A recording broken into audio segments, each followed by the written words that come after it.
6th District, I apologize, first off, for the rescheduled date, and then I apologize on the notice that was incorrect. It looked real bad. I apologize for that. I want you to assure you, we tried multiple times to get the media to change that notice, and, you know, it was unintentional. So I apologize. I'm glad to see we have a good turnout. Welcome to the 6th District, Gene Shepherd Community Center. I'd like to thank Councilman Scott Rakos for hosting this and give him the microphone to start off our meeting. Let's give it up for 6th District Councilman Scott Rakos. I don't know, maybe we should have it in January all the time. Look at the crowd we got today. Welcome everybody. It's really good to see the big crowd today. I'm real excited about what's going on in Hessville. This is excited as I've ever been. We got really good projects going on. Kennedy Avenue will be done at the end of the year, and I'm really excited about that. At one point, we weren't sure we were going to have traffic going both ways on Kennedy Avenue, and because I was able to work with Mark and Dean and all the people that are in charge of that project, we were able to get that the way it is now and slow people down and let them see how nice it looks on the side that's done, and let them see how good it's going to look on the other side too. And again, what I like to talk about is leveraging, how we leverage money, like the gaming money that the mayor has and the councilmen have, or the state government or the Fed government, the ARP money. It helps get things get done a whole lot better. I just want to speak briefly because I know we got a lot to talk about, but HC3, I'm really proud of that. Organization's been really growing. I first joined about 6 years ago, and we just put on a Frostyville Christmas party at the old Hanson Library. Happened an hour or two after the city parade, and it was a wonderful, great event. We really like it. We've got a bunch of other stuff going on. The next thing coming up, we're going to try to do a St. Patrick's Day parade. It'll be on St. Patrick's Day. It'll be a twilight parade, and will be a whole lot more information coming out on that, and we're real excited about that as well. So I'll turn it over to the mayor now, and thank you for coming out again. Thanks, Councilman. I'd like to thank Juan Soto and his staff for the use of the Gene Shepherd Community Center. Can you give it up for Juan? And thanks for making their building available, Juan. And I'd also like to thank Kathy from Tradewinds for helping us with our interpretation. Could you give it up for Kathy? You're welcome. Next Mayor's Night Out is March 22nd, when we're going to our first district at the Lost Marsh. We do these 6 times a year.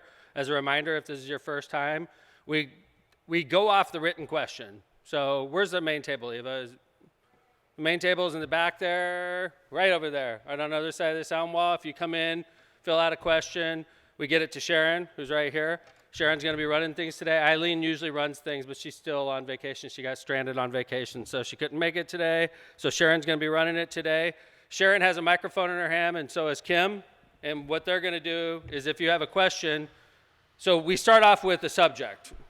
And by the way, I know there's a lot of people here to talk about the bridge, the bridge that goes over to Norfolk Southern. We're going to start off with that topic today. We're not even going to bring up a question on it because I know there's a lot of people here to talk about it. So if you have a question, you raise your hand. Either Kim or Sharon will come up to you and hold the microphone, and they're holding it to you so that we could hear you at home. I could hear you. That's for the TV camera so the people at home can hear you, okay? So that's how we go. We'll go ahead and start off on my right, on your left, and introduce all the participants today, all the department heads for the city. Let's go ahead and start. Megan Moore, City Controller. Jeff Smith, Fire Department. Tiffany Shelton, IT Department. Jim Talon, Park Department. Africa Tarver, Planning and Development. Levita Sparks Wade, United Neighborhoods. Zeke Hinojosa, Hammond Police Department. Mylon Krasinski, Port Authority. Kevin Smith, Corporation Counsel. Scott Miller, School City of Hammond. Phil Talon, Chief of Staff. Scott Rakos, 6th District Councilman. Dean Button, Engineering. Ron Novak, Environmental. Brian Poland, City Planning. Nicholas Farrell, Code Enforcement. Jaime Prieto, Water. Marty Wilgus, Hammond Sanitary District. Jack Smith, Sewer Maintenance. Felix Gonzalez, Public Works. Owana Miller, Community Development. Renee Ortega, Legal Aid. Carmen Paniagua, Housing Authority. Bob Vale, Building Department. Okay. That's Sharon Daniels. She's with City's Personnel and with the College Bound. And while we're talking about personnel, we have open positions for people out there interested in working for the City of Hammond. We have open positions right now for correction officers that work in the Hammond Jail, and it's a pipeline to becoming either a firefighter or a police officer.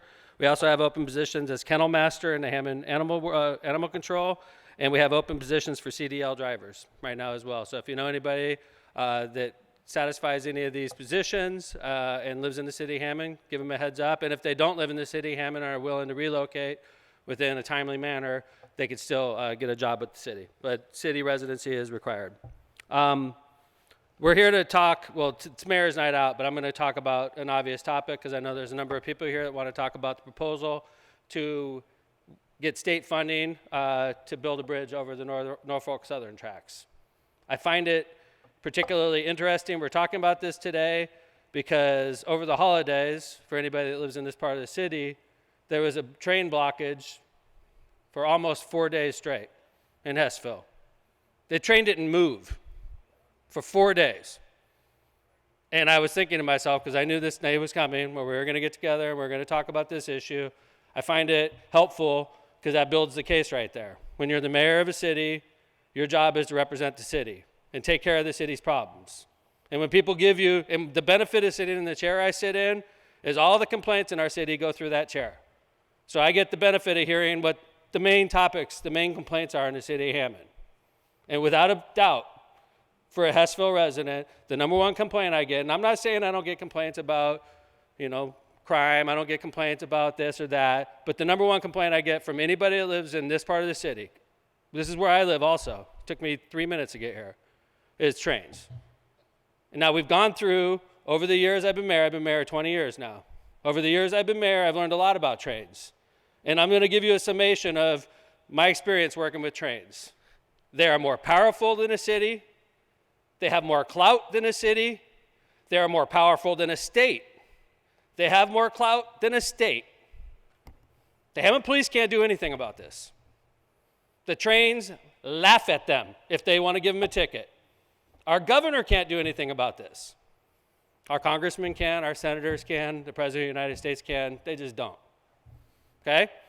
It's a fact. So I can't help you when a train parks in Hammond for 4 days. I can't help you. I could get pissed with you. I could put it on Facebook. I could put them on blast. But I can't do anything to stop that behavior. It's impossible. They're stronger than the mayor. They're stronger than the governor. The only thing I could do to deal with this problem is get you over it. And we've got the state of Indiana willing to help us with a substantial part of a bridge to get us over this stopped train. Train stopped for 3 days in this neighborhood.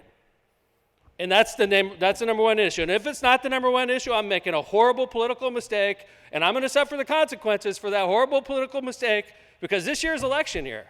And I'm hanging my hat on this one. As your mayor, I think I know what's best for this community. I've been your mayor 20 years, and if I'm wrong, I'm going to pay the price, I promise you. Because I think this is the right thing to do. I'm going to explain to you why I think it's the right thing to do.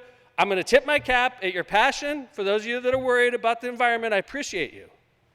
I appreciate you. I'm not mad at you. We don't hate trees. I hate stopped trains. I hate what it does to our city because it makes it dangerous. Chief Smith, could you grab a microphone? This is our Hammond Fire Chief. How long have you been Fire Chief? 11 years, How long have you been in the fire department? 30. I know because some people don't trust me because they think I'm a politician and I'm a liar, okay? I think a lot of people trust firefighters, right? I hope so.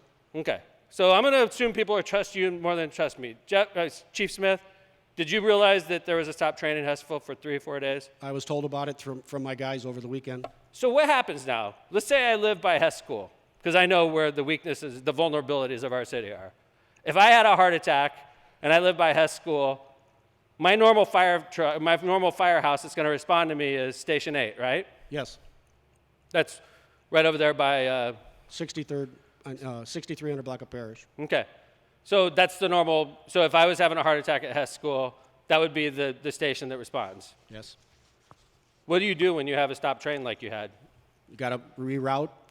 If that was the case, we'd probably have to take 69th over to Klein Avenue to get on Klein Avenue, to get on the Borman, to get on Kennedy, to come back in. Or we could go down 69th west to Kennedy, but you know, there's the same set of tracks, but there could be a train going eastbound. So we. What do you think the response time from Station 8 to Hess School is? With no train, probably 3 to 4 minutes, 5 at the most. Is that satisfactory? 3, 4, 5 minutes? Our average response times for the ISO rating that the city has is 3 to 4 minutes. Every station in the city, we can get to one location within 3 to 4 minutes. So our ISO rating actually went down last year, which in turn saved the homeowners insurance, their homeowners insurance money. Okay. So what is it with a train? What do you think the response time to Hess School is? By the time we rerouted, it would probably 7 to 8, 9 minutes longer to get to the location. Is that normal for you guys to jump on Klein? I mean, is it, Well, only time we'd get on Klein Avenue if we were going to the Borman or Klein Avenue for a car accident, or if there's a train. or if there's a train, yes. So like during that whole period of time, Station 8's jumping on Klein to respond to the other side of the tracks. Yes. Dean, could you talk a little bit about this project? About the bridge project, about how much it costs, Sure. why we chose the route we chose, things like that. This is the city engineer. How long you been a professional engineer, Dean? 34 years. 34 years? Yes, sir. Okay. People trust engineers also. They don't trust mayors. They trust engineers and firefighters. So I'm We giving try you to do the right thing. We have a code because of I'm a ethics. liar and I'm lying to people Well, you're because I not, just Mayor. hate trees. I So- know you well, and you're not. So but- do me a favor and explain this project to. Yeah, so in 2018, the Indiana legislature, through the Department of Transportation, started a program called Local Tracks to do railroad grade separations throughout the state. There were some 25 applications that were made, and we made one, and ours was sort of unique because we looked at grade separations along the existing corridor, right, along either Parish or 173rd or Grand, because we thought we would confine ourselves to rights of way that we already owned. My colleague Mark Gordish and I came up with an idea that Hammond owned undeveloped property, about 2/3 of the property that was undeveloped, that we could construct a railroad grade separation project without affecting two homes. We have to take 2 homes. Without And those are the homes on 173rd, right? 2 homes on 173rd, just east of Paris Barbershop. Gotcha. We're taking 2 houses.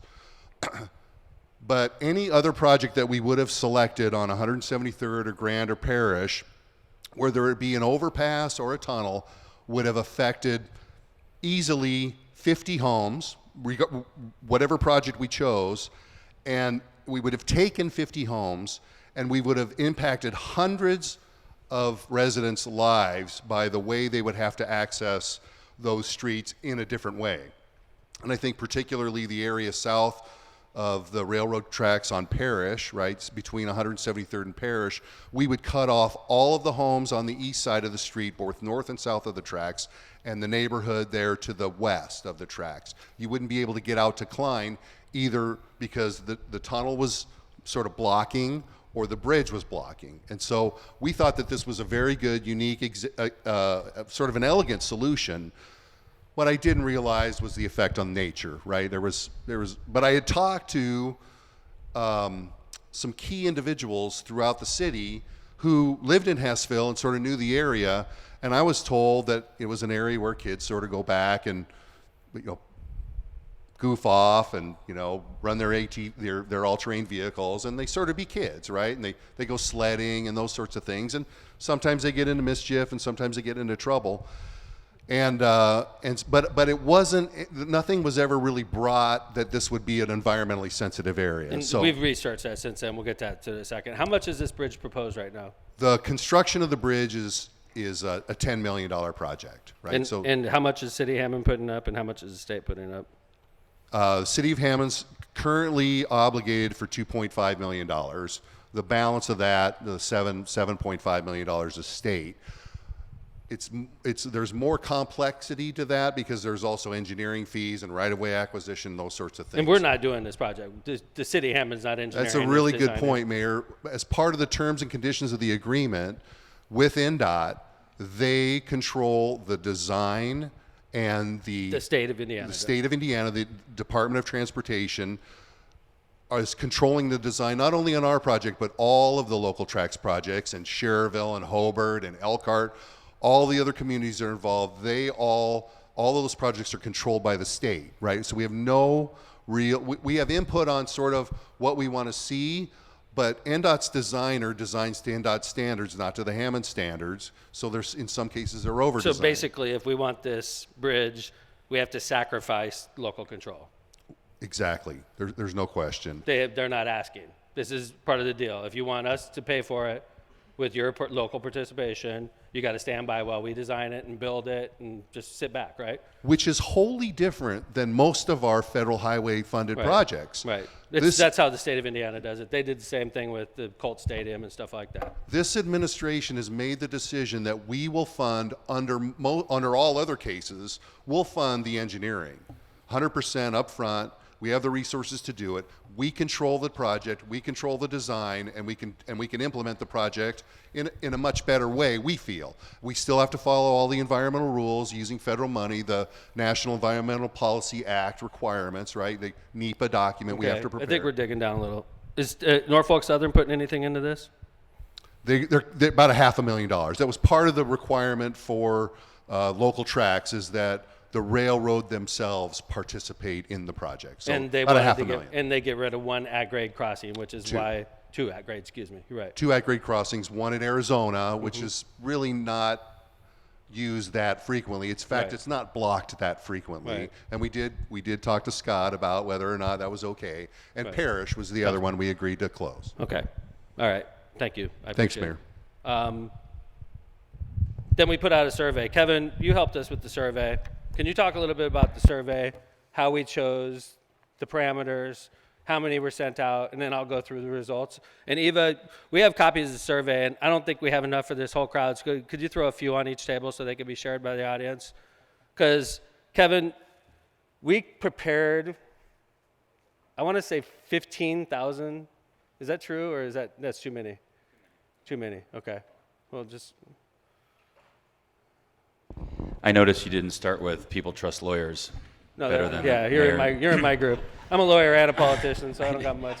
Yeah, Yeah, thanks. Yeah, Mayor, there were 5,800. yeah, it surveys. goes without saying, sorry. Right, Yeah, so yeah. we're on the same boat. Yeah. 5,800 surveys were sent out. So we send out 5,800. Now, a lot has been made about the parameters. Listen, this isn't my first traffic change over the 20 years. When we do things that we are going to have an impact on a neighborhood, like change the traffic patterns, we always survey. That's just the way I do it. It's not legally required. It's just the way I do it. I want to make sure if I'm going to make these changes in your neighborhood, I'm supported by the neighborhood. And we've done this every time. And by the way, we've had the neighbors come back a couple times and spike a project, and I got rid of it. And I thought they were making a mistake on a couple, and I got rid of it because, hey, I'm not going to do a permanent change in your neighborhood if the neighbors aren't into it. Even though I think it's better, the neighbors know better than me. Okay? So this isn't anything unique to Hessville. This is just the way we do business when we do a traffic change. And there was no like grand conspiracy. I hear a lot about the grand conspiracy. I didn't get a survey. This is how we decided. If we're going to build a bridge in Hessville, who's going to be affected by the bridge? That's how we decided. So Kevin, we made the parameters what? I believe it was, and Dean helped me with this because I always I get have this it right messed here. I up. was but giving you a layup, You were man. giving me a layup. It's I think it's 165th all the way to 165th to the north. right. Soundwall Or to the south. 165th to the North. To the north. Soundwall to the south. Kennedy to Grand. Kennedy to the west. Yep. Grand to the east. Thank you. Now, And- this is our thinking. Thanks, Kevin. Yeah, I was gonna. Our little segment didn't go as well as No, thought I it was going to gonna talk go. about the survey and why we did what we did. But Okay. yeah, you want me to get into number of responses, or you Show got you. all that? Hold on 2 seconds. Yep. There's no grand conspiracy. If you live east of Grand, there's no grand conspiracy. I didn't get one. I drive in this part of the city every day of my life, multiple times. I didn't get a survey. This was our rationale. If you live east of Grand, stop trains don't really affect you. You got Klein right there. That was our thinking. If we were wrong, I apologize. That's our thinking. It's not, hey, if we send it east of Grand, there's going to be people that vote against this. That is so ridiculously, preposterously false, it's offensive to me. That's why we did it the way we did. 165th to the Sound Wall, Grand to the east, Kennedy to the west. That was as much thought that was put into it. We sent every household in that parameter a survey. And we tried to be, my part-time job, besides being your mayor, I'm an elected official and I play politics sometimes, right? And we do polls. So I'm pretty good at polls. And sometimes in polls, you try to sway people. And in this case, we were trying to sway you away from us. We wanted to see if you were going to be on board. Like, I think this is a good project. We were leading you to think that we were trying to persuade you to go against it in our questions. So we're going to go through the questions.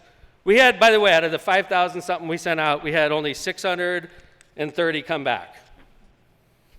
By the way, municipal elections, we get 15 to 20% of the people to vote. So it's right in, it's horrible, but this is sort of what you get when you're doing surveys and when you're doing voting and stuff like that. So Kevin, could you go through the survey? Sure, I'd be happy to, Mayor. And that was an interesting comment you just made, because sometimes it's really frustrating, I think, as folks that work in government, and you hear about people saying like, complain about this, complain about that. And we always say, like, isn't it crazy that only 18% sometimes vote in our elections, or 25% of the people vote in elections, yet, you represent 100% of the people. So the percent of response rate wasn't like, oh my gosh, that's so low. It's really more of, well, that's about like an election, right?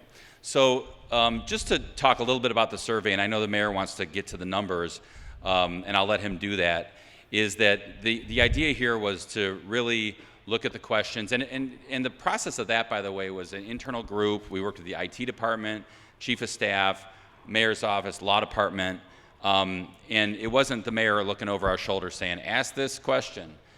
So what we really tried to do was go from very general questions to talk about what impact trains have on you in Hessville, just on a personal level. Do you think it's an issue? Before we even got into questions about the actual bridge. So the first three questions that the mayor is going to go through are pretty general questions. Okay, let's go through the first one, Kevin. Sure. How often are you impacted by a stopped train in Hessville? This is as generic as it gets. Can we agree that we're not leading you? This is not a grand conspiracy. We're not trying to trick anybody. How often are you impacted by a stopped train? 58% said daily or more than once per day. 58% of our respondents. Yeah, and That's the interestingly, majority. it goes up to the mid to high 80s if you count even weekly. If you do weekly, mid to high 80s. Almost everybody. By the way, when you say only 600 and something people, you could do an accurate presidential poll in the United States of America with 400 and something people. Accurate to like 2 or 3%. So we got 600 Hessville families respond to this. This is accurate. Thank you. Okay, let's go to the next question, Kevin. Sure. Second question, Mayor, really just discusses, as a personal belief, how strong do you believe that stop trains in Hessville are an issue that you want the city government to address? Pretty How strongly do you open-ended. believe stop trains in Hessville are an issue that we'd like your city government to address and solve? Very strong, somewhat strong, 84%. We're getting big numbers. So first, it's a big impact on my life. 84% say we want you to do something about it. That's what we're getting off the first two questions. In big numbers, by the way, not 51%, 84%. Question 3. Yeah, the purpose of question 3, Mayor, is to talk about, and as Dean mentioned, the way this came about was there was a program called Local Tracks that was federal money that flowed to the states that was specifically for railroad crossing solutions. And because we were thinking about making the application, or we made the application, the question is, hey, would you want the city to partner with the state to find a solution by using a bridge? So specifically, we talked about a bridge in this question, and would you like the city to partner with the state to have them help money-wise to find a solution? 508 of our respondents, or 81%, said yes. And then we kind of start drilling down a little more into detail to see where people think about specific solutions. So question 4, Mayor, you can go ahead. It's specifically about feelings about the bridge. How strongly are you in favor of the bridge being built? These are all very generic. Very strong or somewhat in favor? 64 plus 12. 75. Yeah. Yeah, 76 really. 76% very strongly in favor or somewhat in favor. Keep in mind on the other end, 21% are not in favor at all or strongly against. 21% strongly against, 76% strongly for. And then the next question is an important one because it kind of, the purpose here is to see where people feel when given a certain set of facts that may impact their feelings about the project. So this one specifically addressed the environmental concerns in the project. In politics, sometimes if I was trying to beat up Todd Young, say for instance, and I'm like, are you going to vote for Todd Young? And you say yes. And I'm like, did you realize Todd Young did this? And did you realize Todd Young did that and this and that? And you're like, man, I didn't realize that. And then we ask you the same question. Now, how strongly are you in favor of voting for Todd Young? And if you're like, I'm still strongly in favor of him, you're a strong voter. That's important information in politics. That's what we do. What we try to do is see if we can give you facts and drive you away. That's what we were doing here. We were killing our argument here. So listen to the question. This is against the city. The proposed pathway to the bridge is through the undisturbed wooded area, sometimes referred to as Briar East Woods, that will result in hundreds of trees being cut down and habitat disturbed. Knowing this, how strongly are you in favor of the bridge being built? This is not flattering towards our argument at all. This is trying to push you away from us to see if you're still in favor of the bridge. We want to know how much you want the bridge. That's why we asked this question. And it worked. We drove some people away. And yet still, 62% of the people that responded are still in favor. We went from 76% of the respondents to 62. And the number of people against it rises to 31%. Still 2 to 1. 2 to 1. And then the final question, Mayor, kind of brings everybody back. So like now at this point, they have knowledge of, hey, here's the positives. You can partner with the state of Indiana. It can help eliminate stop train traffic by building a bridge. But by the way, a lot of trees are going to come down. Undisturbed habitat may be impacted. Given all the information you currently have, we just ask a real, again, kind of generic question at the end to see where everybody is before the survey ends. Do you believe that building the bridge is a good investment by the city and that it will positively impact the quality of life in Hessville? 471 out of the 600 respondents said yes, which is 75%. I've heard a lot about how corrupt the questionnaire was and the survey wasn't sent to me and they skipped my house. Come on, are we seriously? Let's don't get into this federal government crap. Like not making stuff up, okay? I'm trying my best to be your mayor, and we're trying my best to tackle a tough issue that cannot be tackled through any other means than going over it. I guess going under it as well, but we'll talk about that as well. Dean, I know Munster just got done doing a tunnel. And if I remember correctly, the tunnel in Munster took, I want to say a decade to build. It took forever, and it was $20-something million? So, pre-pandemic money, which is more than that now. And you're right. The end result was a $25 million underpass. It's an arterial, right? It's a major primary road that runs through Munster. The original project, though... 45th's not an arterial, is it? Yeah, 45th would be an arterial, considered an arterial. Our street's a local street. They have 2 lanes in each direction. It'd be considered an arterial. The interesting point of all this, though, is it took about 10 years to design, but the original project was a $45 million double underpass of the Canadian Northern Railroad tracks. Munster had to wash the Calumet Avenue crossing because of the cost of the project, right? It was a $45 million project they couldn't afford to do. So they got one underpass for $25 million, albeit that's a 4-lane, we're looking at a 2-lane. Easily a tunnel would be 2 times the cost of our bridge project because of Did we ever seriously look at a tunnel?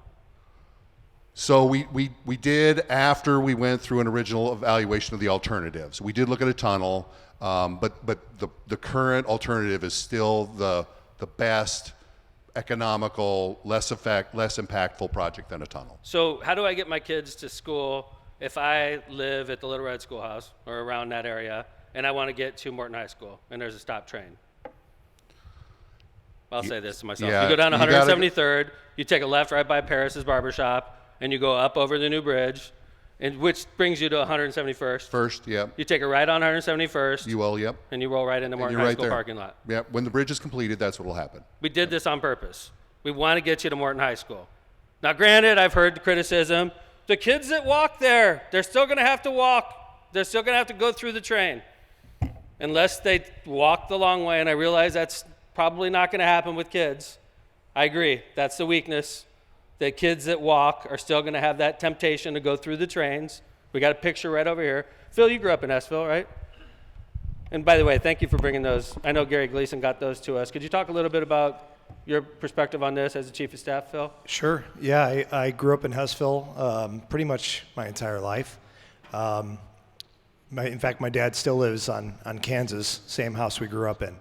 And back in the day, when you're a kid, young kid, and you see kids kind of climbing over trains that are stopped, I guess back then it was kind of funny. I never did it, by the way. I want to make that clear. I never had the courage to do it. But now, you know, when you get perspective, when you work with the city, and people are calling the mayor's office, and they're saying, hey, there's kids climbing over these stop trains, and it is very dangerous. And we as adults have a much better understanding of that than kids do, because all they're thinking about, hey, this will be fun. We got stop trains here. We can climb over. Watch me do this. But we all know how dangerous that is. So, yeah, for somebody who's grew up in Hussville that has that type of perspective, this is a very important project to stop safety issues like this from occurring. Ron Novak, could you grab a microphone? I heard a lot about, because there's a flyer going around. Somebody stuck one in City Hall, so I grabbed it and read it, and I pulled a lot of the facts that we worked on today off of that flyer that's going around the community. The Briar East people allege that this proposal will destroy over 1,000 native trees. True? Or Dean, do you know that? I'm sorry. I think that's Dean's question. Yeah. So our understanding is it's a number of acres of woods, but it's definitely less than 1,000. We're looking at more like 400 to 500 trees. Okay. Ron? They also allege this proposal, oh, hold it. Where's the one about Tolleson Dunes? Oh. This will destroy the last protected remnant of the 4,000-year-old High Tolleson Dunes, which is an ancient shoreline that is extremely valuable habitat for wildlife. Is this correct? By the way, Ron worked for the city of Hammond for 40-plus years in the environmental department. He knows he's like an encyclopedia on the city. That's why I'm asking you, Ron. The Tolleson Dunes was created between 4,000 to 10,000 years ago. This particular area has a small pocket that is dangerous in regards to it being disturbed. But in most instances, those particular trees and that vegetation gets mitigated as part of this process and developed in other locations. So the balance is between safety and environment. And here, there's a safety issue over here, and the environment is not going to be ignored. It's going to be mitigated in another location. Now, I know the federal government, and we're about ready to go to the audience here. I want to talk about the different agencies of the federal government that are reviewing this process. NEPA process, which is the National Environmental Protection Act, Policy Act, okay? U.S. Fish and Wildlife, Indiana Department of Environmental Management, the Army Corps of Engineers, and public hearings. Besides what we're doing now, besides what we've done before, there will also be a public hearing done by NDOT as well. Yes, sir. Now, do we have the option to say no? Yeah, we do. We could say no. We could kill this project. We could give the state of Indiana back their money, and they will immediately go to our neighbors and they'll laugh at us for giving up free money. Thank you also. And we'd have to pay for the design work that's already been paid for by the state of Indiana. And we could talk about a tunnel. We're going to do a tunnel. Tunnel! We'll be here 10 years from now talking about that tunnel, looking for the money. waiting for stop trains. That's a promise. If you want to get rid of this problem, this is the route forward. I support this 100%. I'm willing to stake my reputation on it, and I'm going to. So now we'll go to the audience. I wanted to give the presentation. I knew what we were here to talk about, so that when you hear these allegations, we can put it in perspective. So, Sharon, hi. What's going on? I'm sure Good there's a evening. couple questions. There are. Do you want me to read through them? Why don't you go through the questions, the written questions, since sure, on this topic. We're gonna, now if we've already answered them, we could skip over, right? Or I have to sit there and, First is, what are the maintenance costs for the bridge upkeep and who is paying, say, over a 20-year period? usually bridges are, I'm gonna pass to the expert in a second, usually bridges are maintained by the county. The state's building this one. Once it's built, usually the county has responsibility for bridges. Is this one the same, Dean? 100%. It's county. It's already on their bridge inventory. Thank you. So once we build it, the maintenance goes to the county. Why are we taking important green space away when there are plenty of more worthy areas of redevelopment? Of redevelopment, Of redevelopment. there's not one parcel of redevelopment that's planned in this project. Not one. This is a bridge and a street. And by the way, it's the only place in Hessville we could build a bridge. The only place. It's landlocked. Without massive eminent domain, which I don't have an appetite for. How will the ecosystem services of the Briar Dunes, such as stormwater retention, biological diversity, etc., be replaced, accounted for in a design for bridge crossing? Or how is the removal of these financially and economically significant services justified by the bridge? Could you read that again? That was so long you lost me. How will the ecosystem services of the Briar Dunes, such as stormwater retention, Okay. biological diversity, etc., Yeah, stormwater retention, good. Dean? Yeah. Dean and I don't usually have to prepare for mayor's night. I usually know most of the questions you ask pretty well, and I'm surrounded by my department heads, which is like a blanket. So I feel pretty confident. I studied for mayor's night today. Obviously got ready because I knew what we were facing, okay? And I looked at the plans, I looked at the stormwater retention, and by the way, I also looked at the route of the road and how it was taken into consideration, the High Tolliston Dune, to leave it alone so that it would still stand when this is all done. I saw all this today. Could you talk about that? As much as possible. As much as Mayor. possible, As much as we possibly could. It's 'Cause we not gonna still- be like it is now. We still have to connect to Parish Avenue. That was the difficult part. The bridge in and of itself isn't anywhere near the dune, right? I mean, it's in a different area. So regarding stormwater, we had a meeting about 2 months ago with the designers, and it's about 5 CFS, and I know that's sort of esoteric to most of the group here, but it represents about 3% of our 3% of our stormwater capacity, which is pretty insignificant in the grand scheme of things. We have to keep in mind that Hessville itself is a separated system, so none of this area that's south of 169th really is in a combined sewer area, so it's not affected. So that storm sewer then goes to the Little Calumet River, and its effect, the stormwater effect from this project is insignificant. But the good thing about this project is the gentleman that runs the sanitary storm sewer system is a Hessville resident also, Jack. He is. Jack Smith. He Hi. is, How you doing, Mayor? How long you lived in Hessville, Jack? 27 years. So you know a lot about this issue? Yes, I do. Do you think I'm making a mistake? And I realize you work for me, and you're probably, everybody alleges because you work for me that whatever I tell you to do, you do, which is all bull crap. We all know that. I But as a agree. Hessville resident, do you support this project? Yes, I do, 100%. Why? Just tell me. I had to learn the hard way is when I was coming home from Omni Gym. I was having a heart attack, and I called my wife at that same time and let her know what was going on. I happened to miss my turn on 173rd to go to Parish, which I ended up going straight to 169th, taking east, go east to my house, and there was a train sitting on those tracks. If by chance I would have went down 173rd to Parish, I wouldn't be right now. I wouldn't be here talking to you. I'd be dead. So, They said I was surprised to make it to my house, to be honest and with you had an ambulance waiting for you there? Ambulance was sitting at my house waiting. You run the sewer department. Yes. You're pretty familiar with the sewer system throughout the city? Yes, I got 30 years. I heard something today that I never heard before. This is not undisturbed, true? It is disturbed. I'll explain to you. At the Ridgewood Townhomes, that was established back in 1973, Right. which a lot of people don't know that there's actually sewer infrastructure back there along with fire hydrants. So the sewers.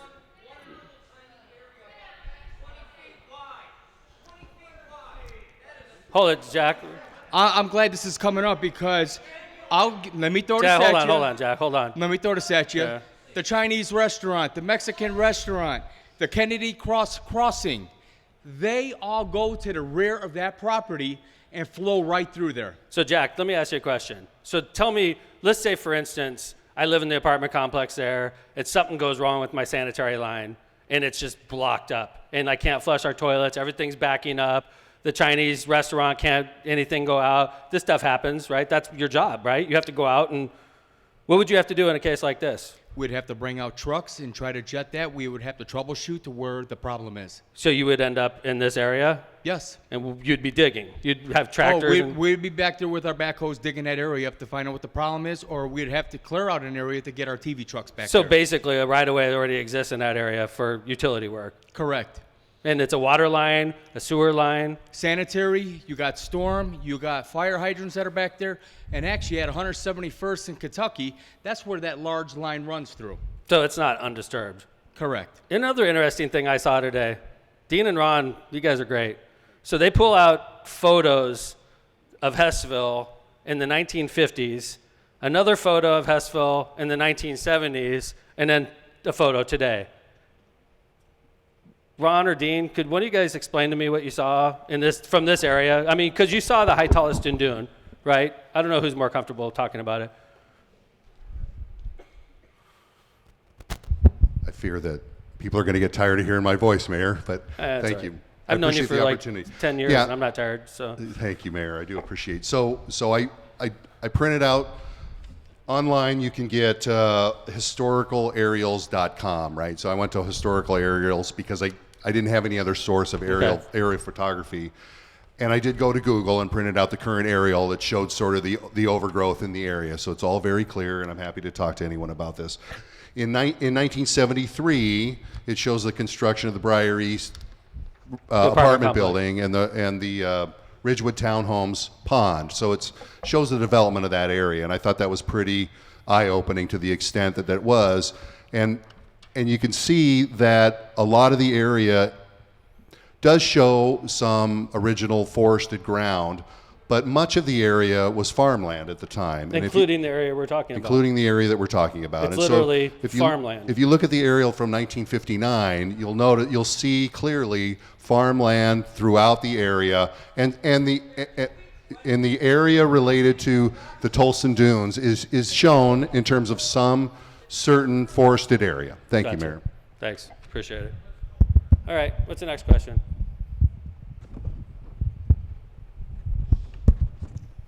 Where is the environmental mitigation for the bridge planned to be done? There's a process that the federal government's that they're going through with the federal government, right? Thank you, Mayor. As you referred to earlier, the National Environmental Policy Act of 1969, if I remember right, requires the process to go through all sorts of steps. One includes involvement from the U.S. Fish and Wildlife Service, IDEM, and IDNR, and they've made a determination that in order to mitigate the tree loss, we are going to be required to replace the trees 2 to 1. Also, the habitat is affected to some extent by the Indiana bat, and there's another bat as well that's involved. While it isn't current bat habitat, and all federal projects in this area sort of are in that same vein. You can't remove the trees during bat season, but the trees could be removed outside of bat season, which would be the wintertime. But all the mitigation requirements that are being imposed by the federal agencies will be followed on this project. Next question. By the way, Kathy, I'm so sorry. You okay? I got water here. Yeah, okay. All right. Cough drop? Yeah, like, gotta keep those fingers limber. All right. This, the stated purpose of this bridge is to provide safe passage of kids walking to school. The bridge would cause them to make an extra 2 miles compared to an underpass. Since the bridge does not fulfill its stated goal, what is the real goal? Why choose a bridge over, above? I got a the deal gist. I with got the housing- gist. and I don't. deal with a housing developer. The issue is to deal with stop trains. It's the main reason I'm doing this, is because of stop trains. The weakness in this proposal, I acknowledge, are the kids that want to walk down 173rd to get to Scott Middle School will still be tempted to do that. I acknowledge that. But the people that drive their kids, if they were stopped at that same location in a car and they had their kids go through a train, that's just pure ignorance, okay? Because you could backtrack and drive over the train. So why wouldn't you do that on the bridge? I acknowledge that kids that walk still have that temptation. Okay, next. I have heard that emergency closings are able to be cleared for a rail crossing. Is this a possible route for an alternative? I don't know anything about this. Emergency closure? Oh, could you say it again? I have heard Anybody? that emergency closings are able to be declared for a rail crossing. Is this a possible route for an alternative? Well, I mean, that's not going to work. If we say, sorry, Norfolk Southern, you can't go through Hammond anymore, that's not going to work. Well, that would be a closing of the roadway, not the railway. gotcha. They would never Gotcha. permit closing of the railway. Agree with you. I don't know what you're talking about. So, they didn't close it to rail traffic because that's an interstate commerce issue. It's a constitutional issue, and trains are stronger in Calumet City, just like they're stronger in Hammond and Indiana. So I hardly think it happened in Cal City. What they probably did in Cal City was close it to traffic. I could see that. And Mayor, I mean, we've met with the FRA, I'm going to guess right now, probably 4 times in the years I've been chief of staff, and we've talked to them over and over again about these issues. And they always say, we're going to try and help, we're going to, we'll do what we can, and nothing. So I'm assuming if that was a possibility, they would have brought it up to us. I don't believe that's accurate. I agree. And by the way, the picture that Dean has, if people after the meeting want to come up and take a look at the picture, please feel free to come up and take a look at it. Questions? Okay, this is another one about not helping any students from Scott Mortner Hess School who walk. Got it. This one just says public comment. Yeah. Filling out a question before the meeting, before I get. Oh. Thank you. Before I hear from all these wonderful people, I don't know what I'm going to ask. So there's questions Okay, that I would no like problem. You got the microphone, bud. Thank you. May I please? No. Okay. Yeah, she holds it. So I'm sorry, I forgot. I didn't write down your name for fire. You That's said that Chief Smith. last year. Pardon? Chief Smith. Chief Smith. You said that average response time went down last year. Our average response time over the last 8 years since we did the last ISO rating went down. Fantastic. Even without a bridge. Amazing. Excellent job, guys. And then I would also like to say, you said it would be approximately twice the amount for a tunnel, correct? Yeah. Okay. Easily. What is the price on a child's life going over the tracks? You cannot put a price on a child's life. And Right. the first time that happens, whether you are still alive or you're still mayor, that is going to fall on your heart and on your head, or at least I hope so. What are you talking about? What am I talking? If a child goes, pardon. All right. If a child goes over the tracks, Yeah, and they get run over or die, that's horrible. It happens yeah, too often. and that would fall on your heart if you choose to go with a bridge over a tunnel, whether you're mayor still or not. That could be the dumbest thing I've ever heard in my life. That's fair. Yeah, all right. That's fair. You can say that. I'd As an say- elected official, all right. I would say that it's All unprofessional. right, you've had your but chance. Good job, bud. All right, thank you. Excuse me, Let's move Mayor. on. No, Mayor? let go. Yeah, take it easy. Yeah, take it easy, bud. Mayor. Yes. Mayor McDermott, Jeff Smith. Oh, over hey, here. Jeff. Our ISO went down, but it would go down even farther the next round to make saving people more money on their homeowners insurance. Right. Thanks. Okay, question. The whole city, yes. Oh, no, Why the whole can't- city's affected. Why can't an alternative site be considered for the overpass like 165th Street? This would not be a disrupting neighborhoods or a natural area. So 165th Street. 165th. So the proposal would be a bridge on 165th that goes over. Where? Yeah. Is it 169th, are they saying? It looks like 65th. That My question was 165th. I'm talking between Kennedy and Indianapolis. That railroad crossing there over there by the factories is one of the biggest messes ever. Yeah, There's always, okay. All right, that'd be Yeah. the most logical place, in my opinion, to put an overpass, which is needed. And that would not disrupt any homes, it would not disrupt a natural area at all, and that would take care of a big problem, because most of the time, Okay. I'm going down 165th, and a lot of other people too. Right. That's where they're getting caught by the train. Thank you. That's the worst spot. It's sort of a different subject. I appreciate the comment, and I get stopped by that train also. I appreciate that, but that wouldn't help with this situation that we're talking about right now. So I appreciate the comment, though, and I hate that crossing as well, Mary Ellen. I've been stopped there plenty of times myself. Why wasn't this survey given in other areas of Hammond? I live in Robertsdale and highly value the woods at Briar East, especially it was down from. Okay, I got this. When we did Boy Scout Road, now I realize that Hammond residents don't get around the city, we stay in our pockets, but when we shut down Boy Scout Road, that's in North Hammond, and technically that's what, 137th? 136th? Okay, so we shut that street down. And after we shut it down, I surveyed the residents that we felt were affected by that. And that survey stayed in North Hammond. We didn't send it to Robertsdale because they weren't affected by it. Even though they used it as a shortcut, the residents of Robertsdale didn't get that survey. Because our thinking was, this affects people in North Hammond. It doesn't, if Robertsdale uses it as a shortcut. I want to know how the people in North Hammond feel. So we sent it to North Hammond people, and I got a lot of people in Robertsdale and all these other people that used it as a shortcut that said, you skipped me on purpose. You don't want to know how I feel about Boy Scout Road. No, that's not true. We know how you feel because you're using it as a shortcut. We want to know how the neighbors that are affected by your shortcut feel. So we didn't send it to Robertsdale. Same rationalization we used here. Now, if you want to attack me because I didn't send it to you, do it. I'm just telling you what our thought process was. And it wasn't, screw people in Robertsdale, they're going to vote against this, or I'm not going to send it to you over there east of Grand. It was the people that are dealing with this bridge live in this area. That's why we sent it there.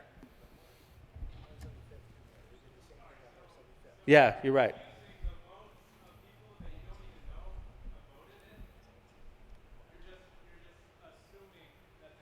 No, I sent it to the people that were affected by the decision we were making.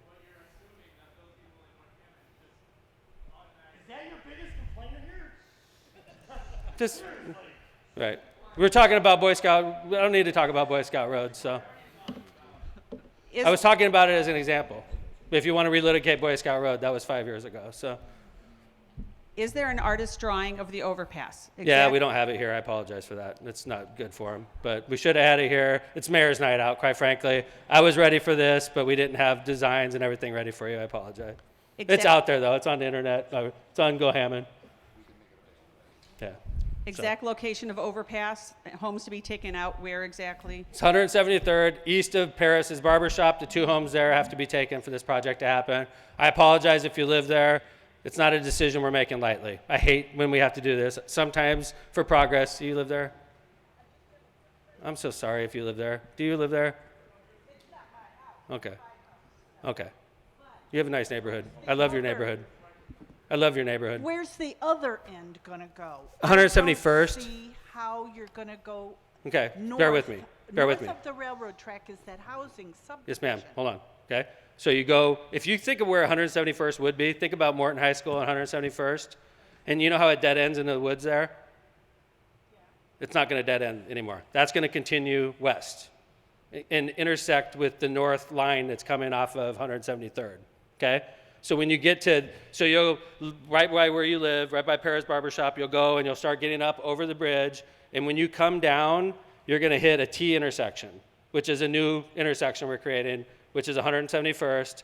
You take a right, you go towards Morton High School, towards Grand. You take a left, you go towards Paris, UPS, things like that. You're further You're north making in a the whole new subdivision. road on What's that? end, Whole new road, ma'am. all the way through. Yes, ma'am. And No, we don't have anything like that planned, honestly. And There on was an that- initial draft that came out about this that had houses in it. I acknowledge this. We took it out, and there's no plans for that. There's Okay? apartment We will deal with buildings. that down the road if we deal with it. If we don't, we don't. That is not part of this. I do have a statement that I'd like to say, though, just something quick. All the tracks, the trees along the tracks that are there, they buffer our houses from listening to the trains. There is so much vibration from the trains, you can see the stoop at my back door has vibrated away from the house. I gotta tear it out and redo it. And if you're gonna cut all the trees down, we're gonna have so much more noises coming right into our houses. Can we talk afterwards? Because This has to be part of it. There was a noise study done in the area. The impacts were minimal, but I'd like to have more details about where you live and to make sure that we're not impacting you. We'll work with you, I promise. Yes, sir. close those two crossings, will the horns stop? They should. Correct. The Will they, the do trains. do they have to blow them at 173rd still? Yeah, because So we're gonna have to do it's that. an active crossing. So we're going to have to do that quiet zone there. We're working Because if we're on- doing the bridge and we do a quiet zone on 73rd, the crossing there, then there shouldn't be any reason for them to blow horns all the way through Hessville, right? So every crossing would require quad gates as we went through. Right. So Grand, 73rd, obviously Parish will be closed and the horns will not blow when they approach Parish. Right. or But Arizona. If we did 173rd quiet zone, we could stop And- it all the way through and there. Grand. These are good questions you're asking. I appreciate it. I appreciate it. This is good things to work on. Okay? That's why I do this, honestly. My job is to hear a lot of different opinions and do the best you can. And that's what I'm doing, okay? I appreciate it. Why is a bridge better than an overpass? Why is it Sorry, that a underpass. tunnel? Yes, underpass, sorry. Cost. Absolutely, cost. We have another one that just wants to make public comment. Sure. What do you got, Ken? Ken, the microphone's right behind you. Hi. Yes, Mayor, there's a number of questions and things that I'd like to talk about. Well, I would like to remind you this is Mayor's Night Out. It's not Ken's Night Out, so. I thought it was a town hall type situation where everybody. This is isn't allowed the to only speak. issue going on in the city of Hammond, Ken. Yes, I understand that, Mayor, but this is the issue All that's right, you going better on get in going on Hessville, questions, sir, or and else this is we're what gonna we're pull- talking about. Why can't I speak? What's your question? Why can't I speak? You better speak quick, or we're going to pull the microphone from you. I got a meeting First of all, you know, the survey that you put out, okay, it was extremely biased. It was.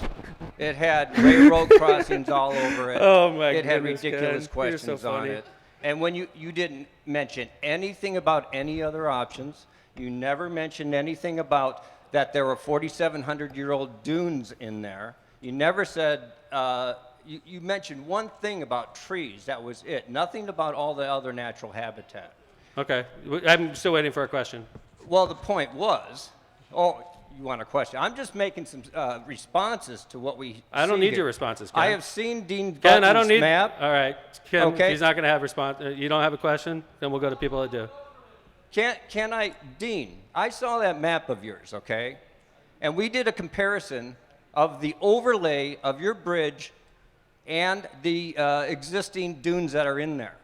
And those dunes are undisturbed, okay? According to your map, I was with several councilmen and we looked at it directly.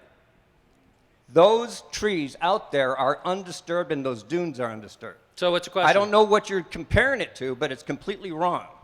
All Okay. right? Is that a question? No, it's a comment off of his. All right. Thanks for your comment. Let's go on to the next misinformation. question. All right. We're going to do the next question, guys. Thank you. The grant sent to Indianapolis included a new subdivision. The what? The grant sent to Indianapolis included a new subdivision. We kind of just answered this. Yeah. And the area known as Briar East Dunes. Are you willing to say this will not happen? I'm willing to say that will not happen. I would like to see one day more houses built in Nessville, by the way. I would like to see that. I like building houses. I think a city that builds new houses is a city that's not dying. Most people are usually really happy when you build houses in their area. Okay? That's a city that's alive, not dying. So I like building houses. There's no houses planned in this project, not a single one. But I do like building houses. That's my goal, to have Hammond be the type of city where people build houses. Isn't that horrible? That you have a mayor that wants to build houses, and I'm literally building houses?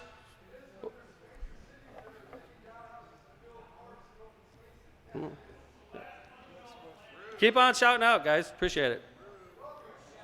Ready? Has there been a survey of the number of species of flora, fauna, and animal? What's the plan for the trees and other natural debris? Is this part of the federal government's job? Well, it's part of INDOT's designer's responsibility. They are not going to do a complete survey. They're going to evaluate and determine if there's any threatened or endangered species, as is always required through the NEPA process. Question for those against the bridge. How many of you live in Hammond? How many of you live in the section of Hessville that is affected by stopped trains? How many of you are involved in Hessville community events, parades, schools, cleanups that happen twice a year? When are you going to be a part of helping the city on this issue instead of fighting it?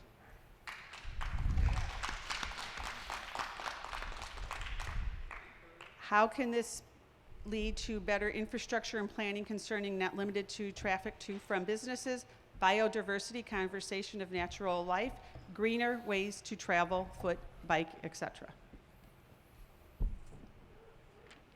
One more time. How can this lead to better infrastructure and planning concerning, not limited to, traffic to from businesses, biodiversity, conservation of natural life, greener ways to travel, foot, bike, etc.? There's going to be a way for people to walk and bike across this. Yeah, so we have bike trail plan to go over the bridge to make access for recreational purposes. We're working with the businesses, JL Fastener and UPS, to make sure that we are providing avenues for them to get to and from their businesses, and we'll be replanting the area when we're completed. Thanks. Purdue owns 2 parcels that are right in the path of this bridge. How will you deal with this? Is that General property acquisition. I mean, I've talked to Purdue chancellors every year I've been mayor, and I can tell you that they realize this is part of their campus. It was donated to them, but it's never been utilized. It's sort of like owned by them and just sort of sticks out there. It's not like they play softball there or anything like that. It's literally something that was granted to the school. I don't think it's going to be a problem. Okay. This is a rather lengthy one. It is. Did we cover a lot of them already? Or? This kind of goes to home building in the area, but it's quite a lengthy one. If you want to look at that later and maybe get with the. There's no homes planned for this area. The home projects in the city of Hammond right now, we have one going in Robertsdale, and they are thrilled, absolutely thrilled to be building. And we worked with the neighbors. We got together. We worked through a lot of the issues they were worried about, and we're doing a proposal there that's spectacular, and it's going to fill up. And they're so proud of it in Robertsdale. We should have that same type of attitude. But I want to say and make it very clear: there's no homes as part of this project. None. Okay. Very, very intelligent comments coming from the audience. Everyone is affected by this outdated planning decision. Removal of key natural areas and opposite of improving resident welfare. Would you like to live in a concrete wasteland? I live in a city. If I wanted to live in the country, I would move to the country. I live in a city that's jam-packed, that doesn't have a lot of room to move around, that has trains that park for days, for hours and days on end. And it's my job to make that city work. And that's what I'm doing.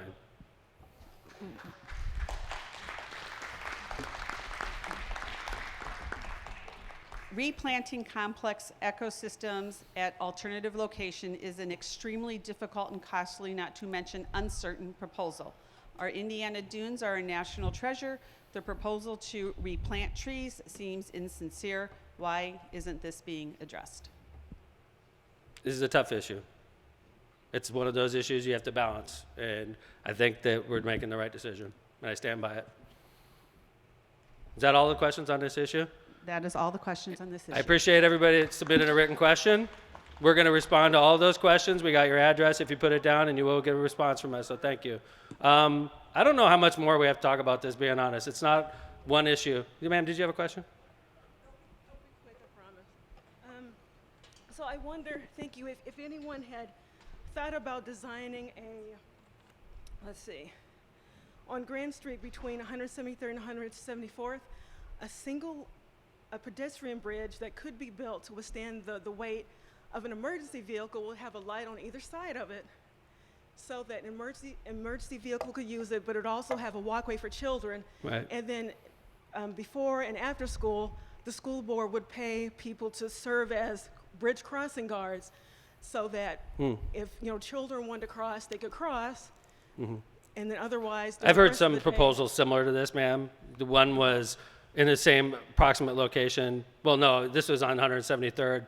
Build basically a pedestrian bridge that gets over a train. I've heard proposals like that to help us with this issue. So, Right, and then it would be similar to the current bike bridges that yeah, it wouldn't be as sophisticated. It would be more literally very just get kids up over and get them down. So that's something that we'd have to talk about. But thank you, I appreciate it. You're welcome. All due respect, we've done 1 hour and 5 minutes on this topic, and I'm going to move on because it's not the only thing going on. This is Mayor's Night Out, and there's people here that want to talk about other issues as well. So thank you to the people that submitted written questions. It is election year.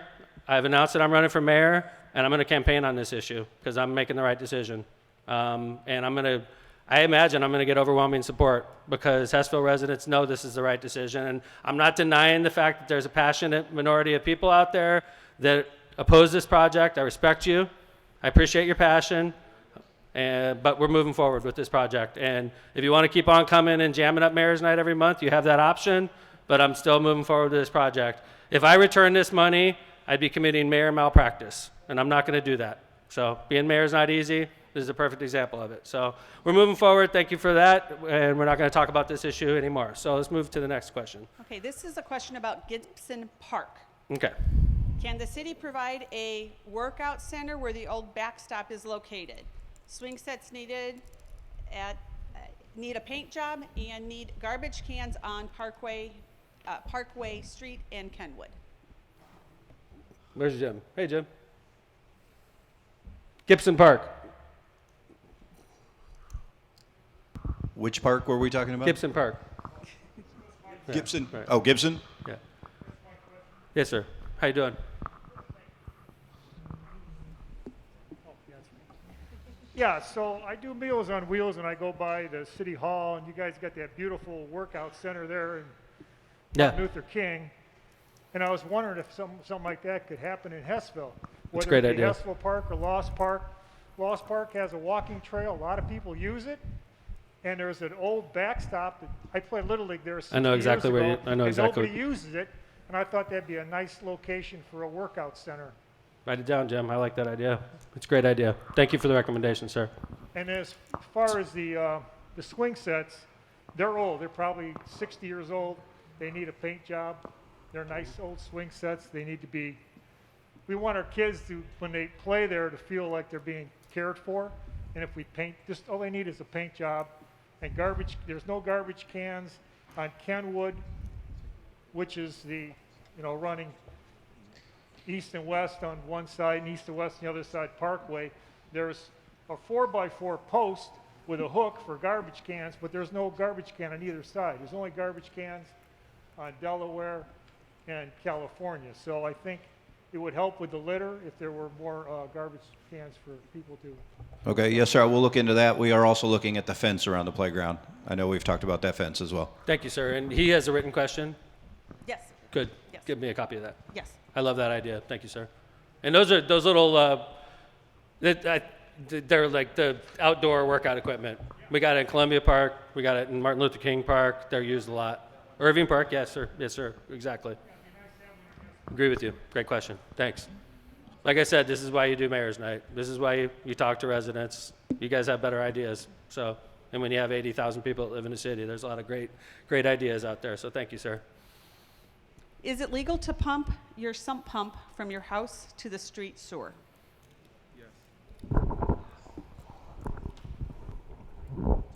No. Nick with code enforcement. Drainage across property lines is an ordinance violation, so you do have to maintain your sump pump drainage on your property and ensure that it does not travel across your property line. Discharging it into a public sewer would be considered a violation. Thanks, Nick. Appreciate it.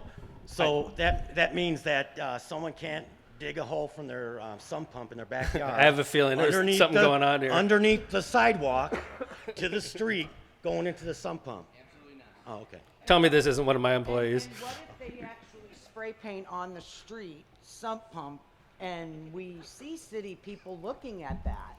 What does that mean? Hey, Jack. I'll give you a scenario. People like me that drive down the street and I see water coming out of the ground, first thing I do is I get on the phone, I call Casey Farrell. Casey comes out there and says, hey, that's a sump pump line. So that's why they write sump pump line, so people like me that see water coming up, we take care of that issue. So why don't you talk to Jack? Well, I'm sorry, you might have misunderstood. It's not you that spray painted. No, I know. It's probably water department because No, they're the tired. No, resident. Jack. The This sounds to me resident. like somebody. The Yeah. resident himself spray painted it. Oh, yeah. Yes. Nick wants the address. I do have it. Yeah, I know. Can you change and improve the notice to owners of affected property? I had only one day to change my schedule in order to attend the meeting. My neighbor received their notice 2 hours before the meeting. Another neighbor did not receive a notice before the meeting. Hi, sir. This was, first of all, thank you for doing this, and Yeah. good evening to you. First of all, this is a very intense meeting, and This is gonna rank up there. Yeah. and I'm going to ask my question or this question at the next mayor's Okay. night meeting. But I do want to point out that this table really made me uncomfortable with their comments and with their obscene gestures. I think they're all city employees, so I would have seen that you saw them. I did comment to the president of the Common Council. He did nothing. Okay. So Sorry I just about want to that. let you know that I'm uncomfortable. And this is a very valid question about this notice of, and all I want to do is just improve, Notice city for what, operations. sir? Well, this is the notice to owners of affected property, so that if you're doing a rezoning on a property, then you receive a notice. Oh. Well, most of my neighbors did not get the notice. So again, I'll bring this up at the next Okay. at the next meeting. It's valid, and your city employees do, Okay. just ignore the issue. Right. Unless you want to talk about it now, I'm comfortable. No, we don't want to ignore anything, sir, but if you want to wait until next meeting, that's no problem. Or Brian, why don't you go ahead and address it? It's out there. So this is about something we just had, a zoning issue concerning Cal College. I know you live close to that, sir.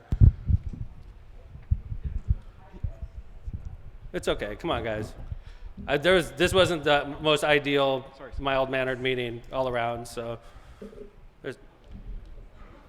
Okay, the notice that it goes to the adjacent property owners is sent by certified mail, and it is the timing of that letter going out is tied to how the state statute is written for how notice is sent out for Plan Commission meetings as well as the Board of Zoning Appeals. And it has to be postmarked.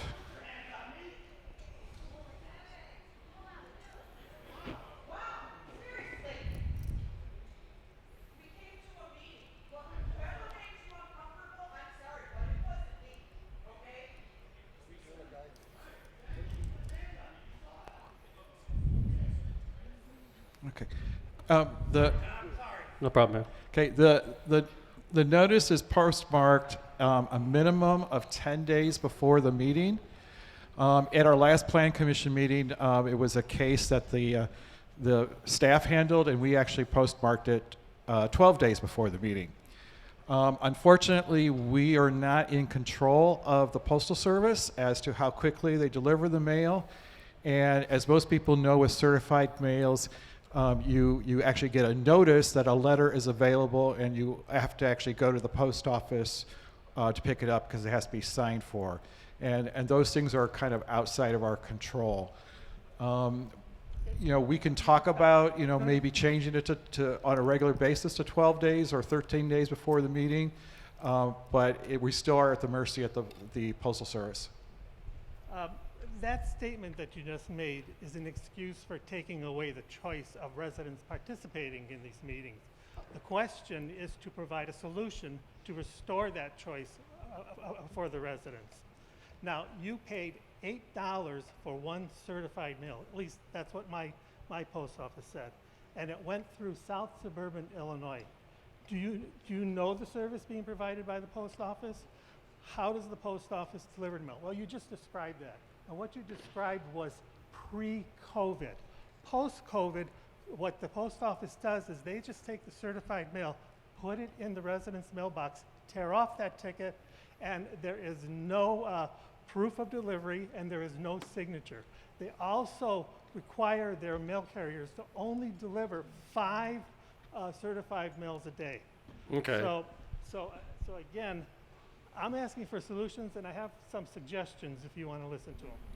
Well, why don't you guys talk after the Yeah. meeting, if you don't mind, sir? This is important. I think everyone's affected by this. Well, First of all, sir, we can talk about it after the meeting. No, it's not unlawful to change the 300 feet requirement that you said to 500 or 1,000. I'll be honest with you, this kind of stuff doesn't cross my desk. This is like routine stuff that's done by. I bring this up at the Common Council, they ignore me. I bring this up at the city planning meeting for rezoning, they ignore me. I thought you might be able to be helpful and have some kind of influence. Well, you're dropping like a full page paragraph on me right now, and something that's pretty trivial, being honest with you. I'm willing to help you. Why don't you forward that to me, and I'll. This is a choice of residents to participate in your government. Okay. Why don't you forward that to me? That's your core responsibility. And I do want to make the comment that we did not ignore you, because you also sent an email to our secretary, and she responded to you. So we have responded to your concerns. Okay. I can't hear you. All right. Don't worry about it. All right. Thank you. Topic, Old Bargain Finder Building at 7147 Kennedy Avenue next to Hessville Park. Yeah. Yeah. I've asked this question in the past, Yeah. Mayor's Night Out, the summer of 2021 and November 22. Phil? How many more Africa? opportunities? No, Is the city we're talking going to about the old Bargain Finder building next to Little Red Schoolhouse. It looks like crap. I believe. I wish I owned that building. If I owned that building, I would develop it. I just don't get why anybody would buy a building and sit on it like that. It's a good building in a good location. It makes no sense to me. I believe, Mayor, after the last meeting where this came up, that building was cited. I believe is what. It was what? I Cited? believe, if you want to ask Nick Farrell, but I'm pretty sure right after the last meeting they went out and cited it. Nick? Yeah, correct. The inspector was sent out to obtain current photos and issue a citation for the violations that are. That was a couple months ago? That would have been at last Mayor's Night Out at Jefferson School. Okay. After that evening. Have you heard anything? That's just since you last know. Correct. Yeah, they would have had Africa, an where are you? agreement. Hi, Africa. Could you grab a microphone?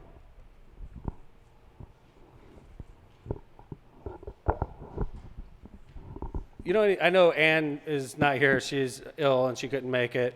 And I know she'd probably know off the top of her head. And Africa's in charge of the whole department. Do you know anything that's going on specifically with this building right now? Have we been approached? Anything like that? You're not on.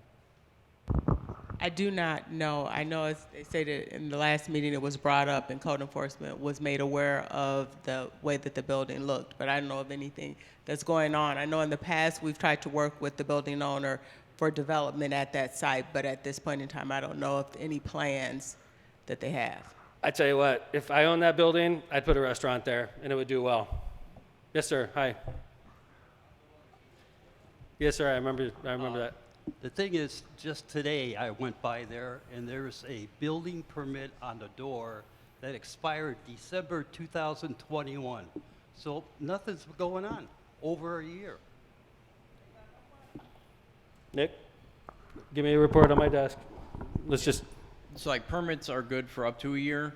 I know, but- yeah, after that they expire. But if they're not progressing with repairs, that's why we issue citations for violations that aren't corrected. Typically they have 30 days for an arraignment. If they fail to appear at the arraignment, Then in order to appear for additional 30 days, so it's about 60 days out before we can request a fine or have them appear in front of a judge. So let's talk about that whole block, really. You got Little Red Schoolhouse. I know that people are sentimental. I think it's useless personally. I think it's a huge waste of space, and it's getting ugly. But that's just me. I remember when I was a kid, we used to have great events there. There was an organization. It was a big party. Everybody loved it. We haven't had that in 20 years. I don't understand what that's doing. The bargain finder next door needs to be raised. And then the building even to the north of that, it's horrible. It looks like crap, Nick. It looks like crap. It's the big one. It's got all the material in the yard. They don't even try to shield it. It's just like, screw you, Hammond. Screw you, Hessville. I want a visit paid to that area tomorrow. And I want a plan about Little Red Schoolhouse. I don't know why we do it. Maybe there's people out there that feel good with it there. I don't know what the purpose of that is. Yes, ma'am. Who owns the Little Red Schoolhouse? I mean, is that? I imagine it's probably us. It used to be a not-for-profit, but it's sitting in our park. So, I mean, Still?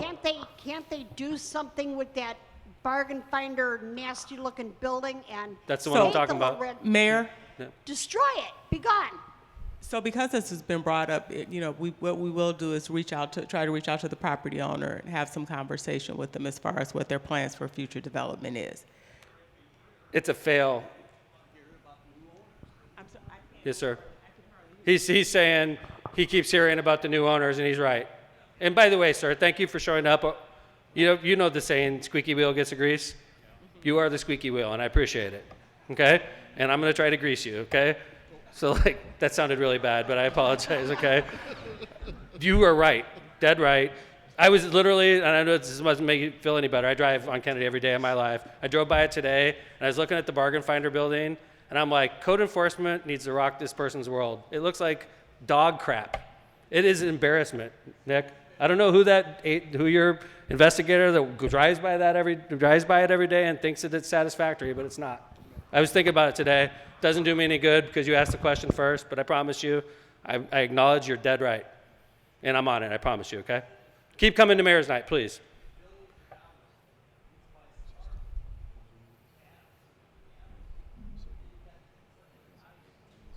Yes, sir. Thank you. Okay. Thanks. No on the bridge? Is that what it says? Oh, okay. You can put that on. It's all right. Yeah, good job. All right. Are there any plans to repave 167th and 169th between Southeastern and Indianapolis Boulevard? A couple of the worst streets in Hammond. 167th and 169th between. Southeastern and the Boulevard. I use both of those all the time. Yeah, they are pretty. 67th, that's the one that goes right by NIPSCO and and it comes out by the Sportsplex. Yeah, that doesn't even have stormwater sewers on it, does it? Right, it's unimproved. And then 69th is State Highway, and it's right. 69th, portion of 69th was done through a federal aid project a number of years ago. Right. It's been a number of years. That needs some work. And 67th, I know Councilman Werpel and Councilman Tyler pushed to do that, but we have a lot of construction projects, particularly with the YMCA coming. So we made improvements to 165th. I hope you all appreciate the community crossings projects we did on 165th. We do have a plan to work on that. It's just not going to happen this year. Do me a favor. Get a copy of that. Send it to Capital Improvement Board. To all the members, okay? And me, of course. And the engineer. Yeah. All right. What else? Road repair, Kennedy, 163rd to East Chicago line, and new lights for 73. Kennedy, 163rd, East Chicago line. And new lights, 7,400 blocks of Arkansas, California, Colorado. Good news on Kennedy. So we have a federal aid project that's in design. I'm sorry I didn't look at when the bid date is. I believe it's 2024, when we're bidding a project to It won't be the same sort of improvements we did with ARP funds on Kennedy between 169th and 164th place. Going north, there'll be a bike lane, there'll be one lane in each direction and a center turn lane. So we're taking it from 4 lanes to a 3-lane section. It'll all be improved. We need to keep in mind that the bridge going over the railroad tracks north of 163rd, that's the county's responsibility. The county has a project in design to upgrade that bridge, and so we're sort of working hand in glove with Dwayne Alverson at Lake County to make sure that all goes about the same time. And then there are the street lighting projects We'll just send them to you on capital improvements. Thank you. We don't, yeah. Like when we get like a wish list like that, we don't need to comment on everyone. We'll send that to capital improvement board and to the engineering department, so. We have a public service announcement. Okay. For Talk to a Lawyer. If Legal Aid Nice. wants to go ahead and give for the Martin Luther King holiday. Just a notice, January 16th, Monday, which is also MLK Day, is Talk to a Lawyer for free. We have a site at Legal Aid, 1402 173rd Street. We will be open from 9 to 3. You can talk to a lawyer for free, a 10 to 15 minute consultation. No income requirements or anything, just come in. If you have a legal question, you can get some legal advice about it.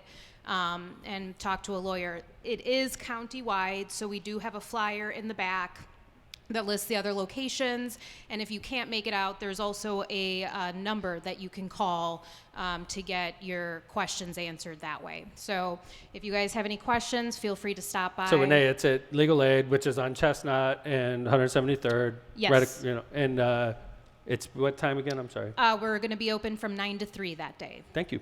And it's free legal advice from a lawyer. Correct. Great. No income requirement, nothing? Nope, you can come in and just ask your questions. How many lawyers usually are there? We will have a couple, well, we'll have multiple throughout the day, so there'll be 4 or 5 Thank you. throughout the day. Appreciate it, Renee.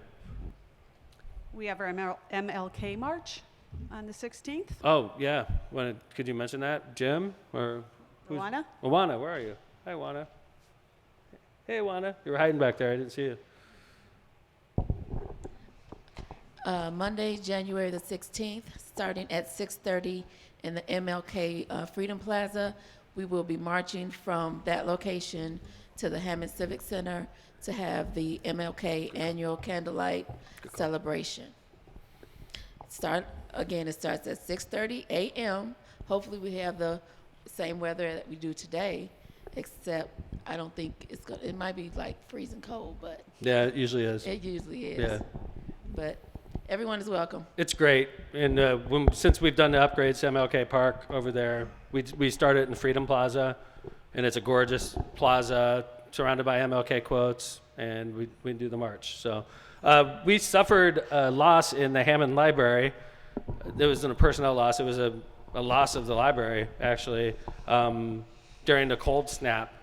I'm not sure if this has been in the media yet. Has it? It has. It has. Yes. But Hammond Public Library, and Marty's also, in addition to running sanitary district, he also is the president of the Hammond Library Board. They basically had a waterfall going through the library. True? So on the second floor, Christmas Day evening at 7:30, one of the sprinkler lines broke loose on the second floor, and about 100 gallons per minute were coming out of that line. So we closed the library. Library's currently closed. While remediation is being done, full inventory of all of the books is also being done. The fortunate thing that I remind myself and my board about, and the staff at the library, is that where the breach happened was in an area where there were desks and a work area. The closest book on that floor was 30 feet away. And of course, all of our inventory on shelves, so nothing was on the floor. But at the same time, because the amount of water, it covered all 3 floors. So we're in work with the insurance company.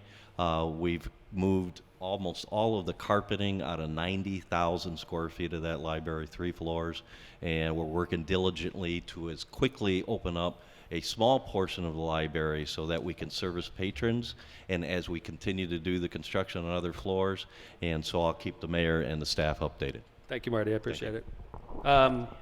I want to thank the council people in attendance. I usually recognize them, but I wanted to get down to business. So let's go through them real quick. I'm going through my head. 4th District Councilman Bill Emerson, thank you very much for being here, Councilman.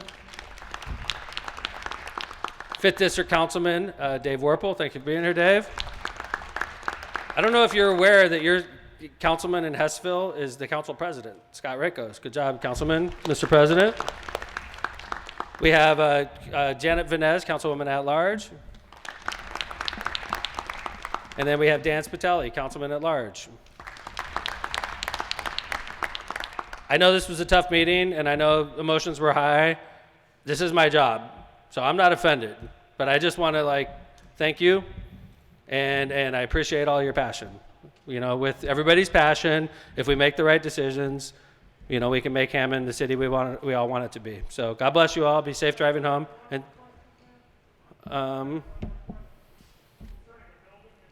could you come up to me? Do you mind? It seems like appropriate time to shut down right now. All right. Thanks, everybody. Talk to you later. Thank you, Kathy.